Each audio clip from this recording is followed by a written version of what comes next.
Bismillahirrahmanirrahim. Assalamualaikum warahmatullahi wabarakatuh. Alhamdulillahi rabbil alamin. Wal 'aqibatu lil muttaqin. Wala 'udwana illa 'alal zalimin. Wassalatu wassalamu ala asyrafil anbiya'i wal mursalin. Nabiyyina wa sayyidina Muhammadin wa ala alihi wa ashabihi wa man tabi'ahum bi ihsanin ila yaumiddin. Subhanaka la ilma lana illa ma 'allamtana innaka antal alimul hakim. Allahumma 'allimna ma yanfa'una wanfa'na bima 'allamtana wa zidna ilman ya fattahu ya alim. Alhamdulillah para jamaah sekalian, ikhwan dan akhwat yang dimuliakan Allah Subhanahu wa taala. Kembali kita dipertemukan lagi oleh Zat yang Maha Penyayang, yang Maha Pengampun, untuk melanjutkan kajian kita membaca kitab Mukhtasar Fiqhil Asmaul Husna, kitab peringkasan dari fikih Asmaul Husna yang ditulis oleh Asy-Syaikh Abdul Razzaq bin Abdul Muhsin Al-Badar hafizahullahu ta'ala. Sebelum kita masuk ke kitab, ikhwah, ada seperti biasa, ada muqaddimah atau pengantar yang ingin saya sampaikan kepada semuanya tentang yang pertama, keutamaan belajar menuntut ilmu. Rasulullah sallallahu alaihi wasallam bersabda dalam hadis yang mulia, dalam hadisnya yang mulia, man salaka tariqan yaltamisu fihi ilman sahhalallahu lahu bihi tariqan ilal jannah. Kata Rasulullah, man, siapa saja,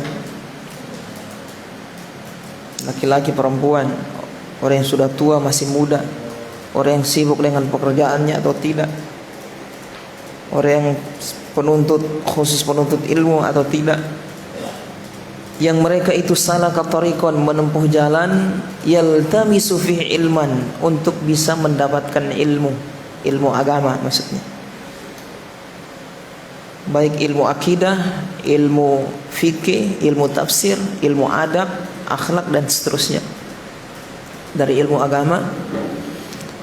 Rasulullah mengatakan salaka tariqan, dia menempuh suatu jalan. Jalan di sini Rasulullah menyebutkan umum, artinya jalan apa saja yang ditempuh oleh kita supaya kita bisa dapat ilmu ini, itu masuk dalam hadis yang mulia ini. Baik dengan mendatangi majelis ilmu, atau mengikuti kajian-kajian online, atau membaca kitab privat. Taib, semuanya itu akan masuk dalam hadis yang kita bacakan tadi. Tergolong orang yang akan mendapatkan keutamaan, dimudahkan oleh Allah Subhanahu wa taala jalan menuju surga. Oleh hanya itu, ikhwah semua, mari kita semangat belajar. Apapun jalan yang kita tempuh untuk bisa dapat ilmu, kata Rasulullah sallallahu alaihi wasallam, kita akan dipermudah jalan menuju surga. Alasannya kenapa? Alasannya real. Orang yang punya ilmu, dia akan tahu apa yang dia harus lakukan. Misal dia sholat, ilmu berkaitan dengan sholat, kalau dia tahu, dia akan laksanakan sesuai dengan ilmu yang dia pelajari. Kalau tidak, apa yang dia bisa lakukan? Ya kan? Kemudian ilmu yang berkaitan dengan zakat, bayar zakat, dia tahu nisabnya kapan, berapa ukurannya, haulnya kapan, kadar yang wajib yang harus dia keluarkan. Kemudian puasa Ramadan, pembatal puasa apa saja. Kemudian haji, tata caranya. Kemudian jihad, ilmu yang berkaitan dengan jihad, jihad fisabilillah. Kalau tidak tahu akan bisa tersesat. Sebagaimana yang menimpa yang biasa kita dengar itu orang yang menyerukan tentang jihad tapi tidak sesuai dengan syar'i, tidak sesuai dengan tuntunan syariat. Semua itu karena kurangnya ilmu. Taib. Kemudian lagi ilmu tentang muamalat, ilmu jual beli. Kalau dia tidak tahu hukumnya, gimana caranya? Dia bisa menghindari mana yang halal, mana yang haram, mana yang sah, mana yang tidak sah. Ilmu tentang rumah tangga, mana haknya yang harus dia tunaikan, mana kewajiban yang harus tunaikan kepada istrinya, kewajiban istri yang harus dia tunaikan kepada suaminya, kepada anak-anaknya dalam rumah tangga. Itu kan butuh ilmu semua.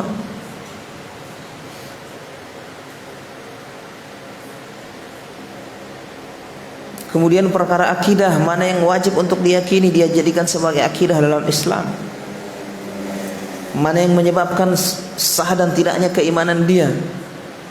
Mana perkara yang membatalkan keimanan, itu wajib dipelajari, harus pelajari. Kalau kita tidak punya ilmu, bagaimana kita bisa berakidah dengan benar? Nah ini makanya kata Rasulullah SAW, Allah akan mempermudah jalan baginya menuju surga. Orang yang belajar tentang akidahnya, tentang muamalahnya, tentang fikih ibadah, belajar tentang ilmu-ilmu yang lain dalam Islam ini yang bisa diamalkan. Semua kalau punya ilmu akan mudah dia masuk surga.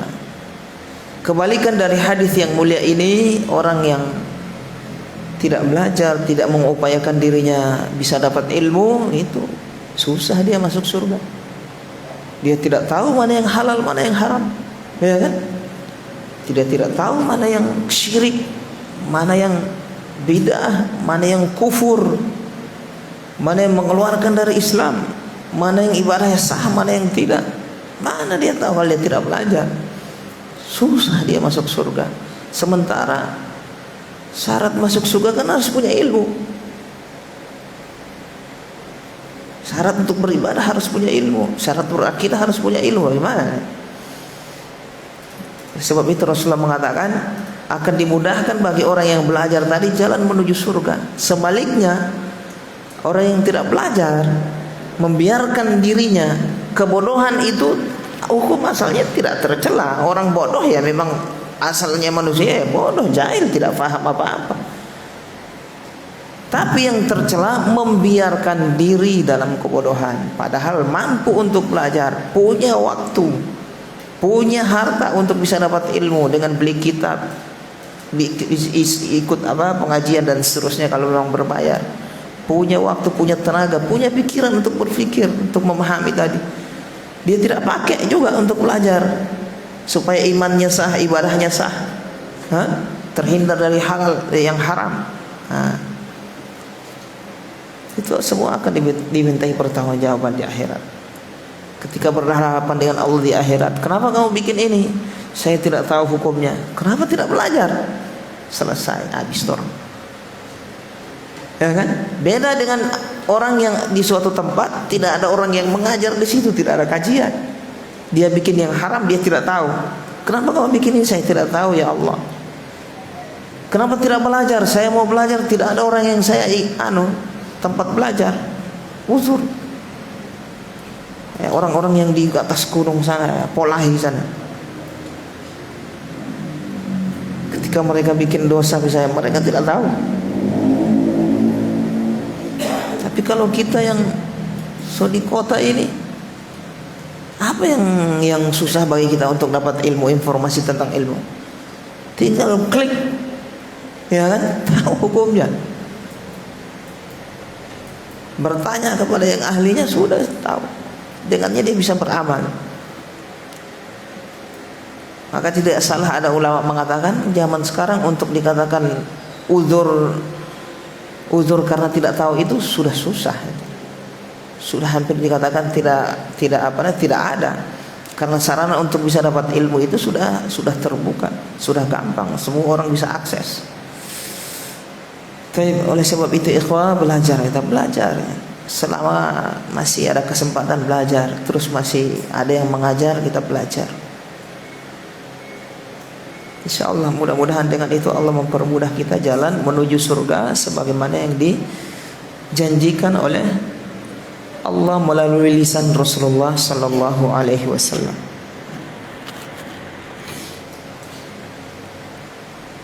Bersamaan dengan itu bisa dapat pahala, belum pahala yang didapat, sudah dapat ilmu lagi, dapat pahala juga dan pengampunan. Baik. Kemudian kita masuk ke kitab sampai di mana kemarin? Siapa yang catat? Yang masih ingat? Al-Malik. Insyaallah. Selesai Al-Malik. Sekarang masuk Ar-Razzaq. Baik, sekarang kita masuk nama Allah Ar-Razzaq, Raziq. Dari kata Razzaqa yarzuqu, artinya memberi rizki. Raziq fa'il, pelaku, artinya orang yang memberi rizki. Kalau Razzaq banyak memberi rizki, itu nama Allah. Nama Allah Raziq dan Razzaq, sang pemberi rizki dan yang banyak sekali memberi rizki, tak pernah putus. Antum bayangkan sejak Allah menciptakan alam semesta ini sampai sekarang, Allah beri rezeki semua makhluk hidup, mulai dari hewannya, tumbuh-tumbuhannya, manusianya, jinnya, malaikatnya, semua dikasih rizki. Terus upgrade tiap hari, detik. Nafas yang kita hirup ini, antum kira cuma jalan begitu? Itu Allah yang beri. Sementara kalau sakit di rumah sakit kan berapa satu tabung? 1 juta ya. Oksigen 1 juta.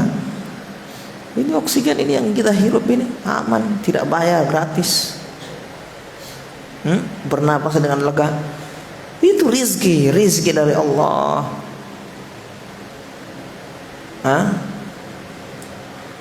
Itu saja kalau mau kita bayar dengan ibadah kita, tidak ada apa-apanya ibadah kita. Taib, makanya disebutkan dalam hadis ada seorang Bani Israel 80 tahun beribadah terus. Rasulullah menyebutkan setelah dia diwafatkan, dibangkitkan, 80 tahun itu ibadah terus kerjanya, tidak pernah bikin dosa. Asalnya dosa-dosa besar, ya baik, namanya manusia dosa, tapi isinya beribadah. Begitu dia dibangkitkan, dikatakan kepada orang itu, udkhulul jannata bima birahmatillah, masuklah surga karena rahmat Allah. Orang itu mengatakan, tidak, saya masuk surga karena amalan saya. Dia merasa amalannya banyak, 80 tahun beribadah. Malaikat mengatakan, tidak, engkau masuk surga karena rahmat Allah, bukan karena amalanmu. Tidak, karena amalan saya 80 tahun. Oke, siap, ditimbang. Diambil satu nikmat, ditimbang dengan ibadah dia tadi itu. Nikmat apa yang ditimbang saat itu? Yaitu nikmat mata, 1 biji mata, selama dia hidup 80 tahun.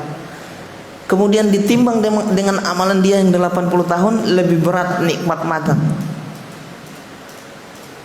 Ringan amal ibadah dia tadi. Coba ya, cuma 1 biji mata mengalahi ibadah dia yang 80 tahun. Mata, belum nafas ini, ya kan? Belum nikmat lisan, bisa bicara. Bayangkan orang yang tidak bisa bicara itu, ya kan? Susah. Orang yang buta juga susah. Ini mata kita.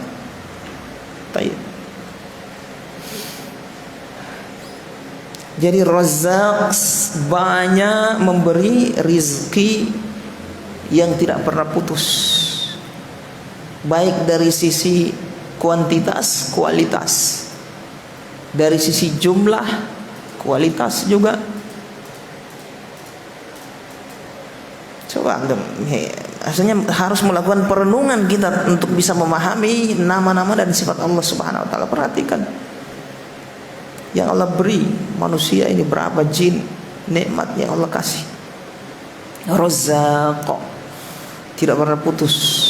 Kulla yaumin huwa fi sya'an, setiap hari Allah itu berada dalam urusan. Allah itu tidak pernah istirahat. Allah itu tidak pernah istirahat. Kalau Allah istirahat, hancur semua alam semesta. Pahami di sini, ya? Kalau Allah itu lengah, istirahat sedetik, habis, hancur semua alam semesta. Allah itu tidak pernah istirahat. Menunjukkan Allah itu apa? Maha perkasa, maha kuat, maha sempurna. Itu zat yang kita sembah. Razzaq, apalagi sisi memberi rizki terus, tidak pernah berkurang apa yang ada di tangan Allah Subhanahu wa taala dari manfaat. Dari apa? Dari manfaat rizki. Razzaq, razik. Tayyib, kata beliau, wa qad warada ismullahi Razzaq fi mawdi'in wahidin minal Qur'anil Karim. Datang nama Razzaq ini dalam Al-Qur'an cuma di satu tempat, yaitu di surat Az-Zariyat ayat 56 itu. Wa ma khalaqtul jinna wal insa illa liya'budun.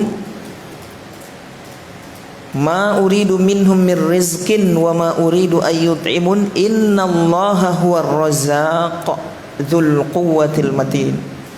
Innallaha huwar razzaq. Allah mengatakan, tidaklah aku menciptakan jin dan manusia kecuali supaya mereka beribadah kepadaku. Tegas Allah menegaskan tujuan menciptakan jin dan manusia supaya beribadah. Kemudian Allah mengatakan, tujuan aku perintah beribadah untuk apa? Untuk memberikan manfaat kepadaku, kata Allah? Tidak. Ma uridu minhum mir rizkin, aku tidak mengharapkan rizki dari mereka. Allah perintah kita beribadah ini bukan untuk manfaat. Allah tidak pernah memberi manfaat manfaat sedikit pun kepada Allah. Wa ma uridu ayyut'imun, dan aku tidak mengharap juga. Aku perintah mereka beribadah ini untuk memberi rizki kepada aku. Justru Allah yang memberi rizki. Innallaha huwar razzaq. Tapi sebaliknya, yang sesungguhnya pemberi rizki adalah Allah. Razzaq, banyak memberi rizki. Dzul quwwatil matin, zat yang maha memiliki kekuatan. Al-matin, yang tidak pernah terkalahkan. Quwwah, kekuatan. Al-matin, yang tidak pernah terkalahkan, tidak pernah kendor, tidak pernah berkurang dari kekuatan. Manusia sekuat apapun, makhluk sekuat apapun, ya kan, pasti akan dimakan usia, ya, lama-lama akan menua melemah. Allah tidak pernah seperti itu, sudah Allah sejak awal. Dzul quwwatil matin. Antum lihat itu langit, satu detik Allah istirahat, rontok semua itu. Itu langit, tegak tanpa tiang, itu Allah yang tahan, Allah yang mentahan. Innallaha yumsikus samawati an tazula wal ardu an tazula. Allah menahan langit dan bumi agar tidak bergerak, agar tidak langit itu jatuh ke bumi. Allah menahan agar langit tidak jatuh ke bumi.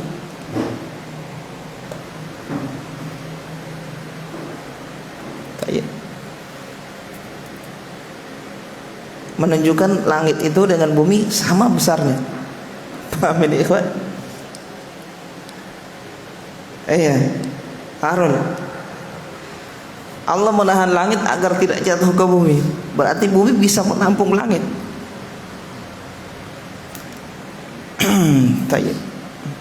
Supaya kita tidak salah berpikir. Gambaran kita itu tentang bumi itu apa? Bumi suatu yang kecil, tidak, bumi besar. Alam semesta bumi ini. Bumi ini bukan planet. Bumi ini alam semesta. Ada seorang ulama menulis membantah bahwasanya bumi ini bukan planet. Beliau dalil dari Al-Quran, hadis dan perkataan para ulama.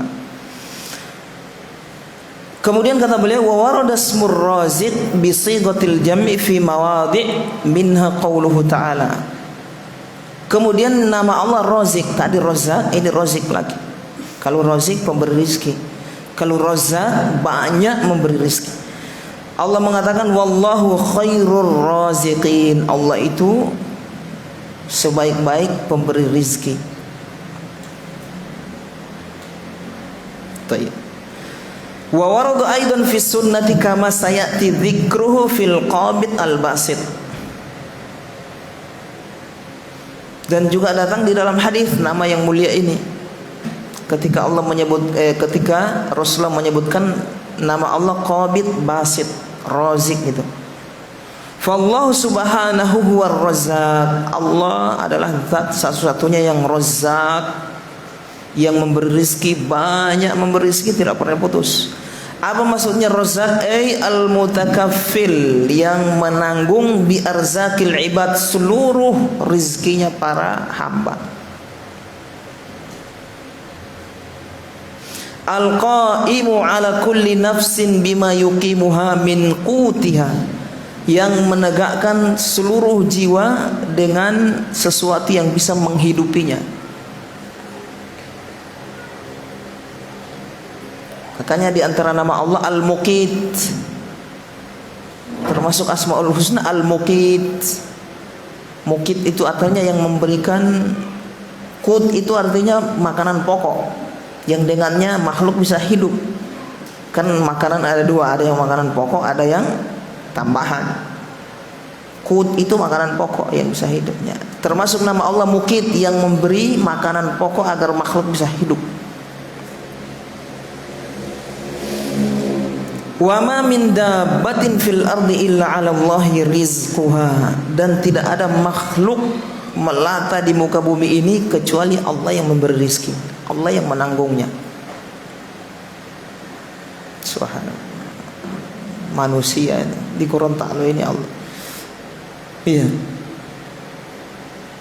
Bukan cuma di Gorontalo ini, semua satu bumi.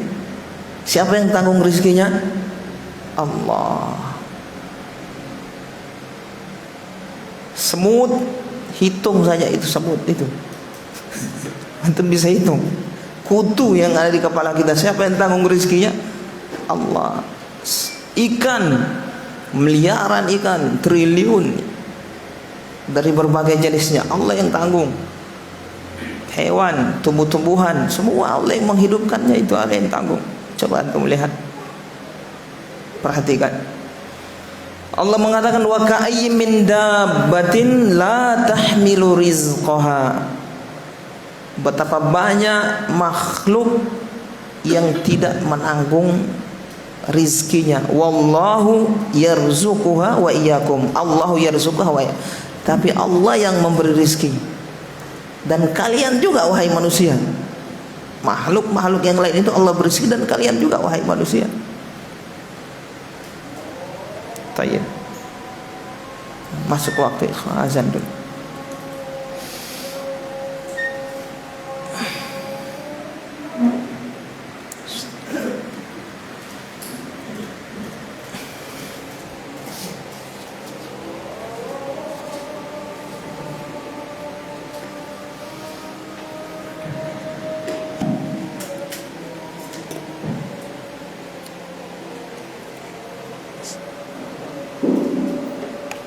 Allah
Yuk kita lanjutkan.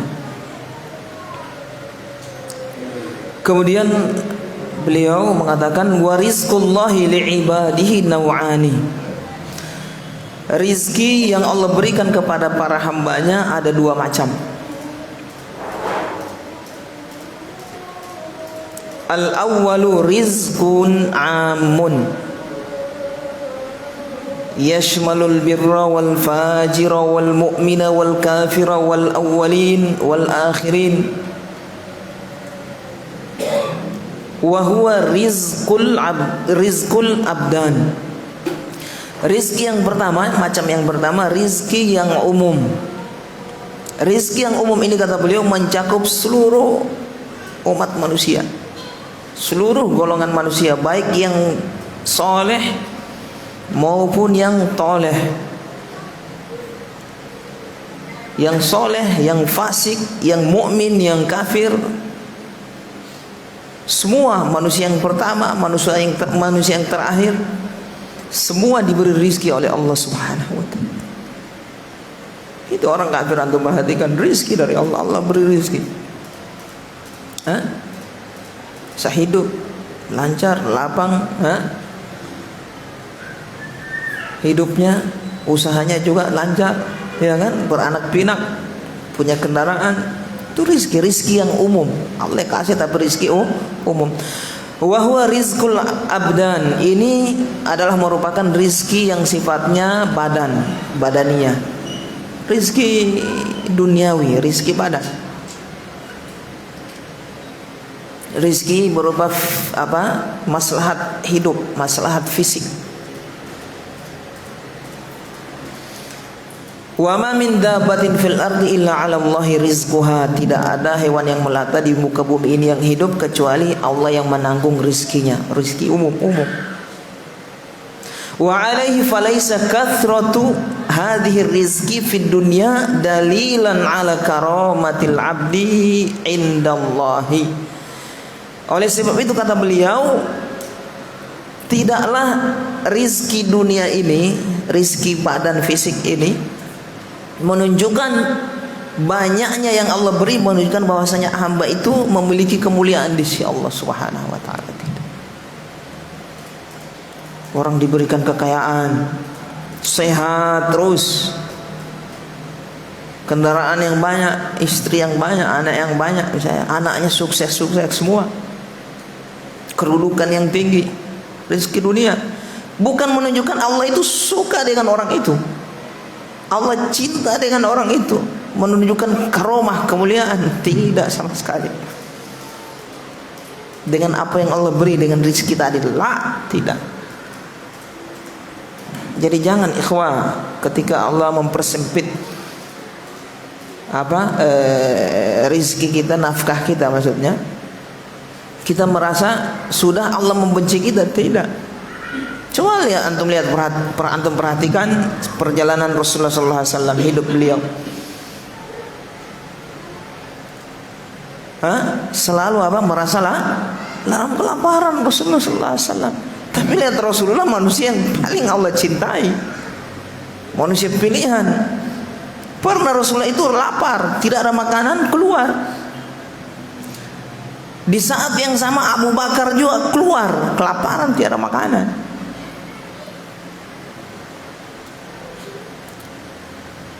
Paham di sini? Orang-orang pilihan ini. Keluar lagi Umar, ketemu di jalan, mau kemana? Sudah akhirnya sepakat mereka mau berkunjung ke salah satu rumah dari sahabat.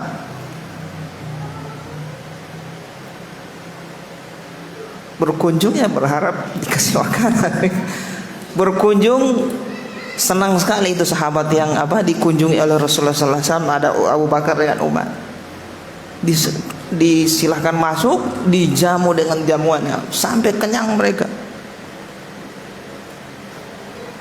Rasulullah ini kelaparan, tiada makanan, cuma masuk, tapi bukan tiap hari seperti itu, ada kondisi. Tapi apakah menunjukkan Allah itu tidak suka sama Rasulullah? Rasulullah manusia pilihan. Menunjukkan kalau harta nikmat dunia yang Allah kasih bukan menunjukkan Allah suka sama kita. Tidak sama sekali, jangan. Fa ammal insanu idza mabatalahu rabbuhu fa akramahu wa na'amahu fa yaqulu rabbi akraman. Adapun manusia, jika Allah berikan kelebihan rezeki dunia, lalu dia mengatakan Allah memuliakan aku. Allah mengatakan kalla, sekali-kali tidak. Kemudian ketika Allah menahan rizkinya, idza mabatalahu rabbuhu Allah sempitkan rizkinya, kemudian dia mengatakan Allah sudah menghinakanku. Allah mengatakan tidak. Dalam Al-Quran, ayat yang biasa kita hafal, yang kita baca di sholat, faqadara alaihi rizquhu, Allah tahan, Allah sempitkan rizkinya, rizki dunia maksud. Jadi rizki dunia ini bukan menunjukkan kemuliaan atas seorang hamba itu, tidak. Orang yang sakit-sakitan menunjukkan Allah benci sama orang itu, tidak. Yang sehat menunjukkan ridho Allah kepada dia, tidak sama sekali.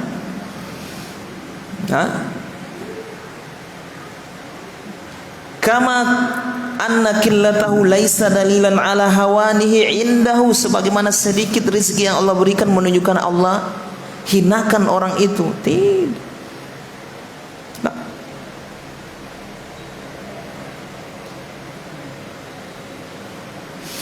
Qala ta'ala, Allah Subhanahu wa taala mengatakan fa ammal insanu idza mabatalahu rabbuhu fa akramahu wa na'amahu fa yaqulu rabbi akraman. Adapun manusia, idza mabatalahu, jika Allah uji mereka, jika mereka diuji oleh Allah, fa akramahu, Allah berikan kemuliaan, maksudnya wa na'amahu, diberikan tambahan rizki dunia, nikmat dunia, harta bertambah dan seterusnya, lapang usaha dan seterusnya, sehat.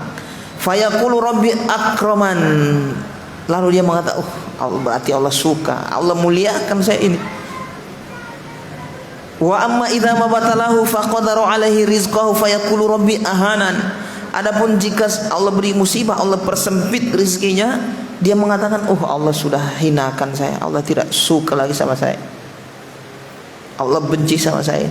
Kalla, ayat setelahnya kalla, ya kan? Sekali-kali tidak, kata Allah. Maksudnya itu pemikiran yang keliru, pandangan yang keliru. Ai laisa kullu man ni'matuhu fid dunya fahuwa karimun alayya. Tafsirnya, kata beliau, maksud Allah memaksudkan adalah tidak semua yang aku berikan kelapangan dalam rizki dunia Allah aku muliakan, kata Allah. Dan demikian sebaliknya, tidak semua yang aku tahan rizkinya, aku uji dengan tahan rizkinya, aku persedikit, itu terhina di sisi aku, kata Allah. Tidak. Wa innamal ghina wal faqru was sa'atu wad dhiqu ibtila'un min Allah. Tapi kekayaan, kemiskinan, kelonggaran rizki dan sempit, itu adalah ibtila, ujian dari Allah. Dua-duanya, miskin ujian, kaya nikmat dunia juga ujian. Dunia, masih hidup di dunia, Pak, belum, diuji terus kita. Jadi tidak ada orang bilang sukses, sukses ngana, sukses kapalam. Tiada orang dunia ini sukses. Sukses itu masuk surga, selamat dari neraka, itu yang sukses. Faman zuhziha 'anil nar, kata Allah, siapa yang diselamatkan dari neraka, dijauhkan dari neraka, wa udkhilal jannah, dan dimasukkan ke surga, faqad faz, itu orang yang sukses. Pandangan Allah SWT. Kalau DP anak jadi pegawai semua sukses. Sukses apa ini? Ujian sama belum sukses, ente belum mati. Mati pun belum, masih di alam barzakh, masih diuji lagi. Nanti baku hitung di padang mahsyar. Di situ menunjukkan masuk neraka apa surga itu sukses atau tidak. Di dunia ini ujian, bagaimana diuji kong belum selesai kong bilang sukses? Jangan dulu bilang sukses. Tidak boleh, supaya nikmat dunia yang Allah kasih ini kita tidak bangga. Sedikitnya dunia yang Allah kasih kita tidak bersedih. Paham ikhwan? Allah inginkan di kondisi kita lapang dunia kita, sempit dunia kita, kita beribadah di situ. Kita beribadah dengan kekayaan kita dan beribadah dengan kemiskinan kita. Iya. Diberikan kelebihan dunia, bersyukur. Itu ibadah yang dituntut oleh Allah. Yang disuruh. Diberikan kesempitan, kekurangan dunia supaya bersabar. Itu ibadah yang Allah tuntut. Ujian itu. Lulus ente diberi nikmat, lulus bersyukur, nanti di sana ditimbang di padang mahsyar. Miskin bersabar, terus sampai mati, Pak. Dia bilang katakan lulus. Jangan dibolak-balik. Ini ayat yang biasa kita baca ini, fa'ammal insanu idza mabtalahu rabbuhu fa akramahu wa na'amahu fayaqulu rabbi akraman wa amma idza mabtalahu faqadara alaihi rizqahu fayaqulu rabbi ahanan. Kalla, sekali-kali tidak demikian. Itu pandangan yang keliru kata Allah Subhanahu. Liya'lama syakiru minal kafir was-sabir minal jazi', agar diketahui mana orang yang bersyukur dari mana yang kufur, mana yang sabar, mana yang berkeluh kesah tidak sabar. Tayyib, paham di sini ya? Itu nikmat yang umum. Jadi ini jenis yang pertama, macam yang pertama. Rizki Allah itu ada dua, rizki yang umum, sudah rizki badan, rizki duniawi. Ini Allah tidak pilih-pilih, semua Allah kasih. Hatta orang yang Allah benci, Allah kasih. Dan juga menunjukkan banyaknya nikmat dunia ini bukan menunjukkan Allah muliakan orang itu. Sedikitnya dunia menunjukkan Allah hinakan orang itu. Ya, ini jangan sampai salah pandang kita. An-naw'u tsani, macam yang kedua, rizqun khasun. Ini yang penentu, rizki yang khusus. Apa itu? Wa huwa rizqul qulub, rizki hati. Rizki hati. Fokus ke sini kita. Wa tadhiyatuhu bil ilmi wal iman, dan rizki Allah berikan gizi berupa rizki berupa ilmu dan keimanan. Jadi Allah berikan rizki khusus, yaitu rizki hati, maksudnya berupa tambahan ilmu dan keimanan. Yang coba antum bayangkan, tidak semua diberi rizki ini. Beriman kepada Allah, ya kan? Bertambahnya ilmu, bertambahnya keyakinan, tenang dalam beribadah, beriman. Kemudian rizki yang halal, itu rizki batin, rizki hati. Dapat rizki tapi halal. Berarti ada yang rizki yang haram, iya. Korupsi haram, rizki tapi haram. Pancuri misalnya, mencuri, rizki, iya dapat rizki tapi haram. Menipu orang, barang bilang ini harga mentok, ini saya beli 100.000, padahal dia beli 50.000. Supaya pulang modal ini, ambil saya pulang modalnya 150.000, sudah 100.000 saya so modal itu, padahal dia beli berapa? 50.000. Menipu. Rizki ente dapat, tapi haram. Jadi bukan cuma dapat ini, tapi dilihat halal atau tidak, berkah atau tidak. Itu yang rizki khusus. Alladzi yu'inu ala salahiddin, rizki yang membantu seorang hamba itu bagus, menjadi bagus agamanya. Dapat kelebihan harta tadi dia gunakan untuk beribadah, membantu agamanya. Itu yang bermanfaat. Rizki yang khusus. Ini dapat harta cuma foya-foya, mau bangga-bangga. Siapa yang lebih bagus DP rumah, yang lebih bagus DP kendaraan, bagus DP HP, bagus DP baju, kinclong DP kulit, glowing ya. Semua kosmetik, perabot apa ditempel di muka supaya glowing, tampil. Biasa ibu-ibu ini perhatikan. Tayyib. Kalau cuma begitu, bukan rizki yang khusus itu, yang umum saja.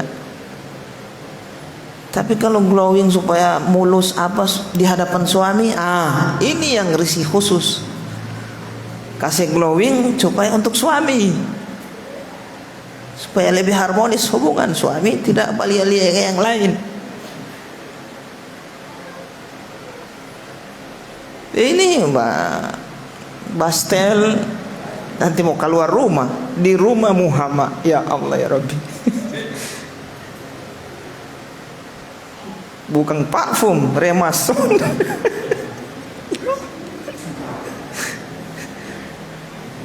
Sebelum nikah rupa-rupa model parfum, begitu nikah tak ganti parfum Remason.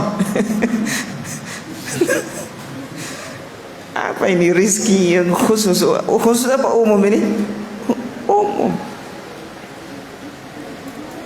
Tayyib.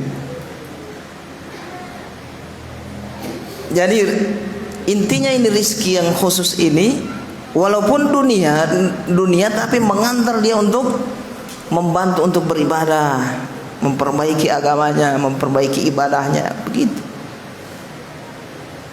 Itu nikmat yang khusus itu. Ada harta dia pakai untuk belajar, menuntut ilmu, untuk nyumbang masjid, untuk sedekah, untuk nafkah istri anak yang wajib, bayar zakat, untuk naik haji, untuk yang baik-baik. Ini berarti rizki khusus. Ini cuma untuk berbangga-bangga. Rizki dunia, rizki umum itu. Wa hadza khasun bil, intinya rizki kalau berkaitan dengan dunia, kalau membawa dia untuk dekat dengan Allah, itu rizki yang khusus. Rizki khusus, walaupun nikmat dunia asalnya. Wa hadza khasun bil mu'minina ala maratibihim. Ini khusus, rizki ini khusus diberikan oleh Allah kepada orang beriman saja. Ala maratibihim, sesuai dengan tingkatan iman mereka.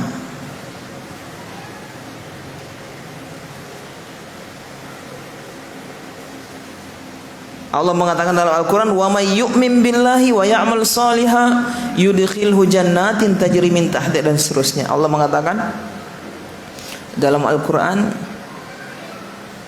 man amila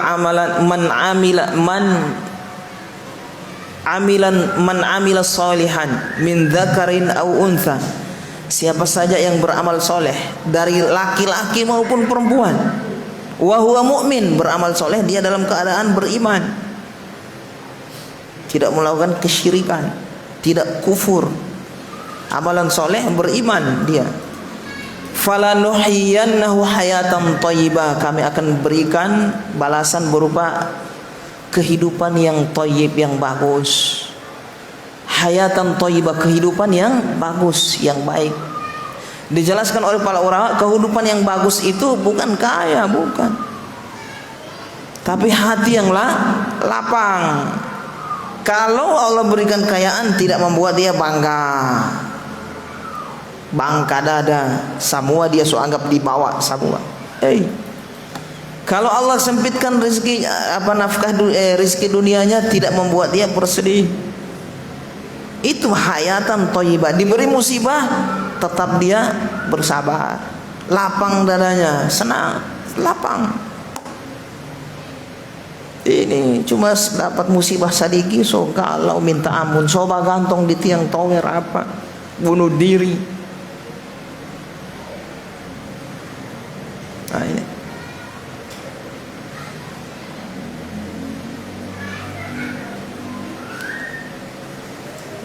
Baik.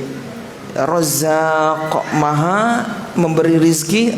Razik, maha memberi rizki. Razzaq, banyak memberi rizki.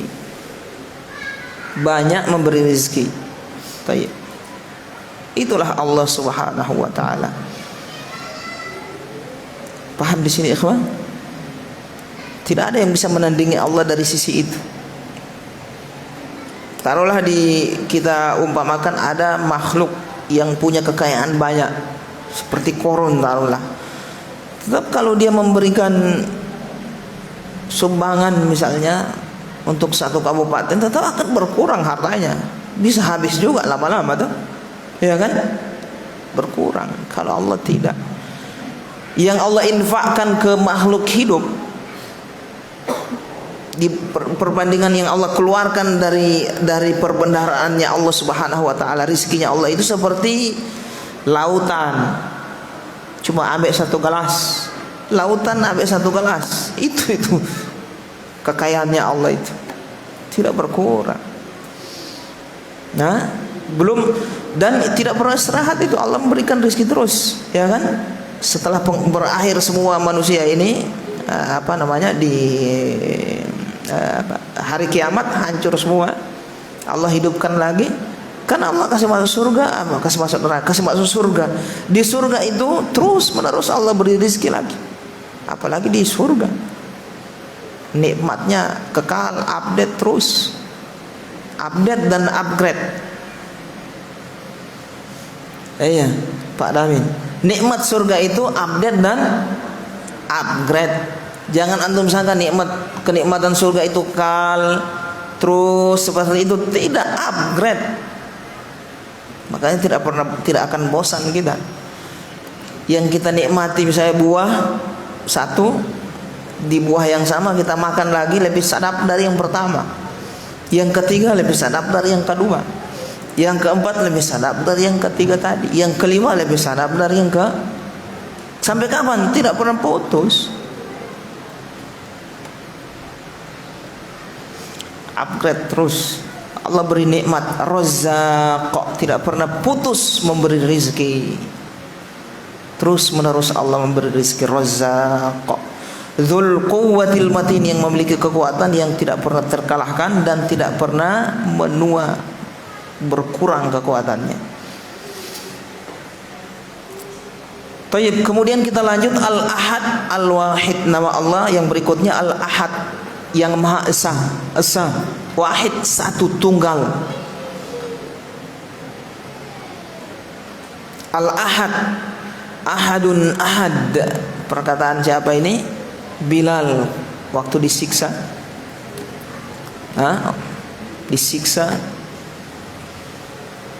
ditindis dengan batu yang besar, dijemur di terik matahari yang sangat panas, dibiarkan begitu.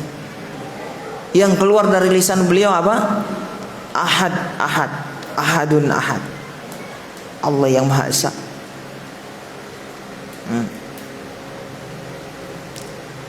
Ahad itu esa. Baik. Esa dari apa? Tunggal dari apa? Dari zatnya, dari perbuatannya, dan dari nama dan sifatnya.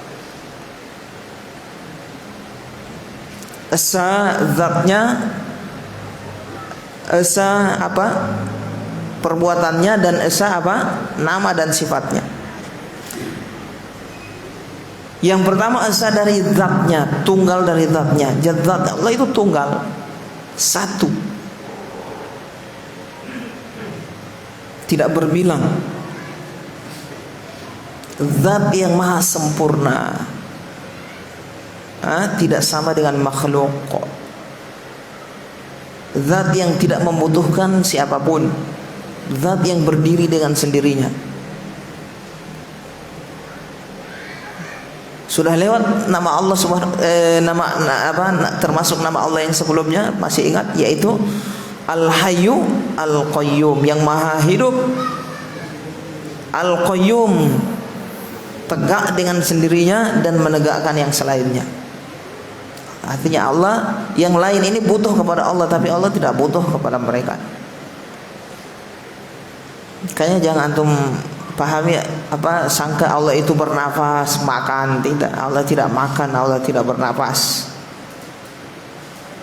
Karena nafas itu sifat manusia, sifat makhluk.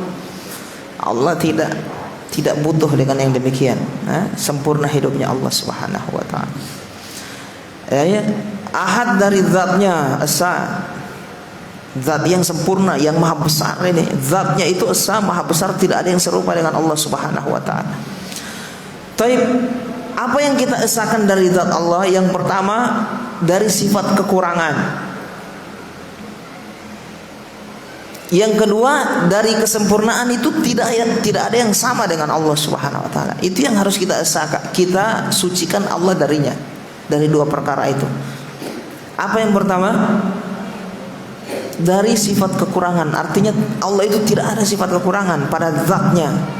Zat yang maha esa, maha tunggal, sempurna, tidak ada sifat kekurangan. Yang pertama. Yang kedua, pada kesempurnaan Allah tidak ada yang serupa di situ. Cuma Allah yang seperti itu. Itu yang kita sucikan dari Allah Subhanahu wa taala. Termasuk pada zatnya itu. Kemudian esa dari apa? Yang kedua, perbuatan Allah Subhanahu wa taala. Tidak ada yang serupa dengan Allah dalam perbuatannya. Itu maksudnya. Esa maksudnya tidak ada yang serupa. Tidak ada yang serupa dengan Allah dalam kesempurnaan itu. Dan juga dari perbuatan Allah tidak ada sifat yang kurang sama sekali. Sempurna Allah Subhanahu wa taala. Paham di sini, ikhwan? Perbuatan Allah tidak ada yang bisa mengalahkan. Kemudian dari nama dan sifatnya. Nama dan sifat Allah Subhanahu wa taala tidak ada yang serupa dengan Allah. Di antara nama-nama yang sudah kita lewati itu hanya Allah yang memiliki nama seperti itu. Sempurna, tidak ada yang serupa dengan Allah Subhanahu wa taala. Baik. Dan yang keempat, esa dari apa? Dari apa? Tadi esa dari zatnya, dari sisi zatnya. Yang kedua dari perbuatannya. Yang ketiga dari nama dan sifatnya. Keempat, dari sifat uluhiyah. Esa dari sifat uluhiyah. Sifat uluhiyah itu adalah sifat yang dimiliki oleh Allah yang berhak untuk kita sembah. Paham di sini? Uluhiyah itu sifat yang berhak untuk disembah, namanya uluhiyah. Sesembahan. Dan Allah esa di sesembahannya, maksudnya hanya Allah satu-satunya zat yang berhak disembah. Tidak boleh menyembah selain Allah Subhanahu wa taala.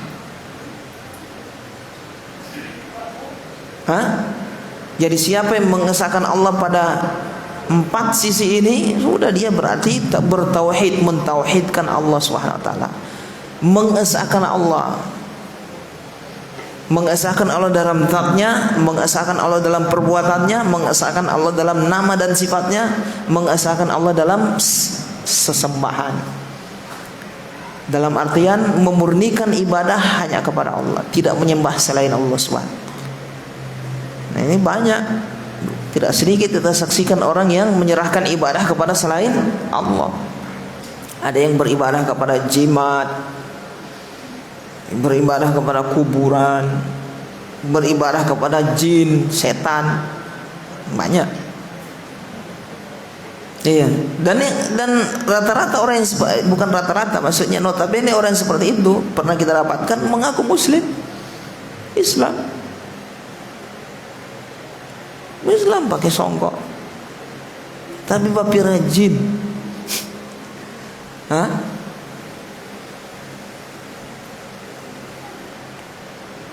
menyembah kuburan.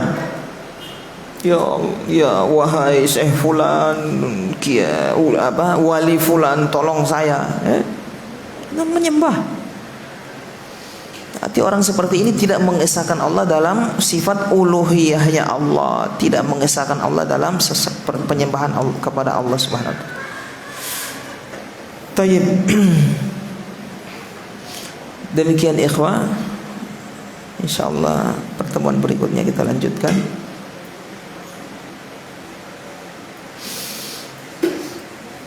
Sebelum kita tutup, mungkin ada yang ingin bertanya, silahkan.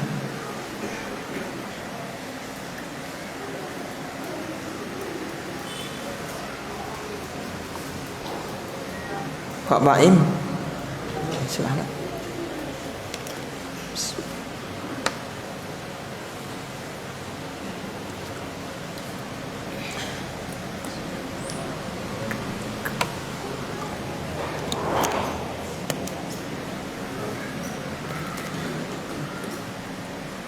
Silakan Pak Mirsan.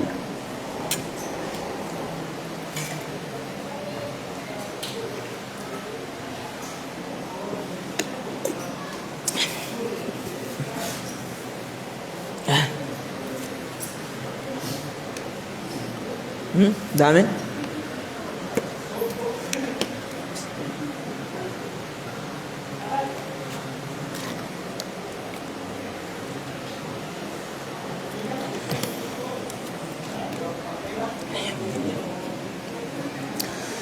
Tidak ada ya ikhwan, kita selesaikan majelisnya, kita tutup. Mudah-mudahan menjadi ilmu yang bermanfaat, menjadi pemberat timbangan amal kita di akhirat kelak, dan penghapus dosa-dosa kita. Subhanakallahumma bihamdika asyhadu an la ilaha illa anta astaghfiruka wa atubu ilaik. Assalamualaikum warahmatullahi wabarakatuh.